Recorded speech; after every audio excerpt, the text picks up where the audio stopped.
नमस्कार, मैं आपके साथ विभा उपाध्याय। म्यांमार में भूकंप के बाद हर तरफ सिर्फ तबाही का ही मंजर है। भीषण तबाही ने जैसे म्यांमार के लोगों को झकझोर दिया। 1644 से ज्यादा लोगों की मौत हो चुकी है। ये वो आंकड़े हैं जो सरकारी तौर पर जारी किए गए। अब भी मृतकों की संख्या बढ़ने की आशंका है। आलम यह है कि लोगों के लिए अस्पतालों में जगह कम पड़ रही है, सड़कों पर ही उनका इलाज किया जा रहा है। भारत ने भी संकट की इस घड़ी में मदद के हाथ आगे बढ़ाए हैं। म्यांमार में आए 7.7 तीव्रता के भूकंप में तीसरे दिन भी इमारतों के मलबे से शवों को निकाला जा रहा है। सवाल ये कि जो लोग इस मलबे में दबे हुए हैं, हर बढ़ते दिन के साथ उनके बचने की संभावनाएं कम होती जा रही हैं और इसीलिए उनके अपने उन्हें इस मलबे में तलाशते, रोते, बिलखते नजर आते हैं। मृतकों की संख्या 1644 तक पहुंच चुकी है। ये वो आंकड़े हैं जो जारी किए गए हैं।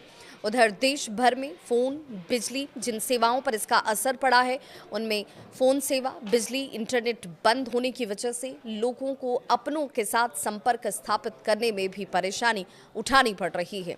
मरने वालों के आंकड़े की बात करें तो ये बढ़ भी सकती है, इसकी आशंका जाहिर की जा रही है। सेना के नेतृत्व वाली सरकार ने यहाँ पर भूकंप में 2376 लोगों के घायल होने की बात कही। 30 लोग अब भी लापता हैं। ये वो तमाम आंकड़े हैं जो आधिकारिक तौर पर जारी किए गए हैं। शुक्रवार को भूकंप का तेज झटका, जिसमें 7.7 तीव्रता के बाद ये पूरा म्यांमार का जो इलाका है, जहाँ इमारतें जमीन पर धराशायी होकर गिरती नजर आई, जहां पर बड़ी बड़ी इमारतों के मलबे अब ढेर के तौर पर नजर आते हैं और इस ढेर से जिंदगी को बचाने की जद्दोजहद जारी है। म्यांमार लंबे समय से गृह युद्ध की चपेट में है और अब इस भूकंप के झटके ने लोगों की जिंदगी को तबाह कर दिया है। पहले से भी एक बड़ा मानवीय संकट जो है इन लोगों के लिए बना हुआ था और ऐसे में राहत और बचाव कार्य की बात करें तो काफ़ी मुश्किल का सामना इस वक्त म्यांमार को करना पड़ रहा है। म्यांमार के पड़ोसी देश थाईलैंड में भी भूकंप का झटका महसूस किया गया था और वहां पर भी तबाही के निशान दिखते हैं।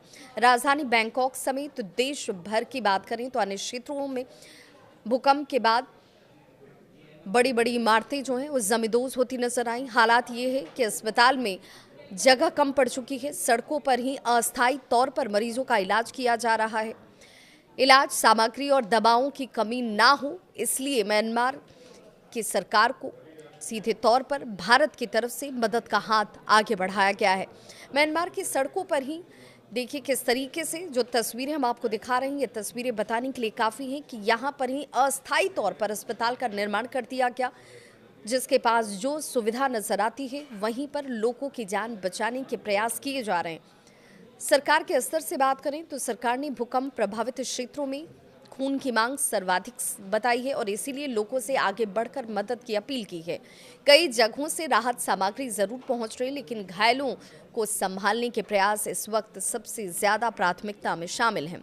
7.7 तीव्रता के भूकंप के बाद म्यांमार में शनिवार शाम तक कम से कम 5 झटके जो हैं एक के बाद एक महसूस किए गए, जिससे लोग संभलने के प्रयास में जैसे ही रहते वैसे ही दूसरा एक झटका उन्हें लग जाता और सबसे तेज झटका 6.4 तीव्रता का था और लगातार आ रहे इन झटकों से लोगों में दहशत का माहौल है।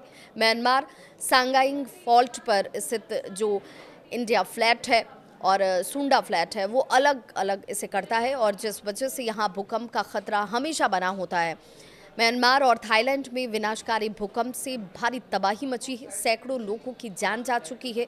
हजारों की संख्या में लोग इससे प्रभावित हुए हैं और संकट के इस घड़ी में भारत सरकार ने पड़ोसी मुल्क म्यांमार की मदद के लिए अपना हाथ आगे बढ़ाया है। भारत ने म्यांमार के लोगों को मानवीय सहायता पहुंचाने के लिए ऑपरेशन ब्रह्मा की शुरुआत की है। अब आपके मन में सवाल ये होगा कि आखिर ऑपरेशन ब्रह्मा का नाम देकर किस तरह की मदद म्यांमार को भारत कर रहा है। तो आपको बताते चलें, इसके तहत वायुसेना के विमान से राहत सामग्री यांगून तक भेजी गई है। ये कोई पहला मौका भी नहीं है जब भारत ने इस तरह के आपदा के वक्त में, जब प्रकृति का रौद्र रूप नजर आया हो, वहाँ पर अपने पड़ोसी मुल्क के लिए राहत और सामग्री पहुंचाने का काम किया हो, मदद का हाथ आगे बढ़ाया हो और इसीलिए ऑपरेशन ब्रह्मा के तहत ये मदद की जा रही है। भारत सरकार समय समय पर संकट की ऐसी परिस्थितियों में आने वाले दूसरे देशों के लिए ज़रूरी सहयोग मुहैया कराने में खास अभियान चलाती रही है और एक बार फिर से भारत सरकार ने ये कहा है कि हर संभव मदद हमारी तरफ से म्यांमार को पहुंचाई जाएगी जब तक म्यांमार एक बार फिर से अपनी पूरे इस व्यवस्था को पटरी पर लेकर नहीं आ जाता है, यहाँ के लोगों तक राहत नहीं पहुँच जाती है। इस खबर पर क्या है आपकी राय, बताइएगा ज़रूर। मैं आपकी होस्ट और दोस्त विभा।